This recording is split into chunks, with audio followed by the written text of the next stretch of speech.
करता हूँ, अपडेट करता हूँ। बेसिकली इधर ये मैं G8 पासपोर्ट ऑफिस है इस्लामाबाद पे, आपको पता होगा। इधर मुझे ये फेसिंग स्टोन होते हैं, बंगलों के बाहर जो स्टोन लगते हैं ना, इधर मुझे इधर काम मिल गया। कराची में आपको पता है मेरा कोई भी नहीं बचा अब, ना काम ना घर ना बाहर, कुछ चीज़ नहीं बची, तो बेकार है। अब मैं कराची का सोचूं, इधर इन्होंने बाइक के साथ मुझे जॉब दी है, रेफरेंस पे मिली है, सेल्स की जॉब है, पैकेज सही है, पेट्रोल भी मिल रहा है। तो बस बहरहाल बात ये है कि मैं इधर ही रुक रहा हूँ, पैसों का कर रहा हूँ। देखिए पैसे ना देने हो, मैं आपको राब्ता भी ना करूँ, मोबाइल बंद कर दूँ, चुप हो जाऊँ, कुछ टाइम गुजारूँ और फिर पैसों का बंदोबस्त करूँ, नहीं ऐसा कुछ नहीं है।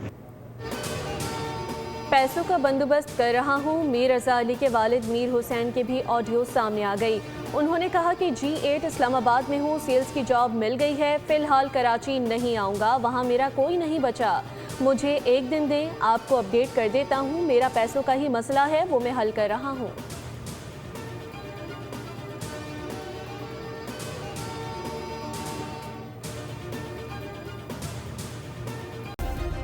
सब्सक्राइब करें और बेल दबाएं ताकि कोई खबर रह न जाए।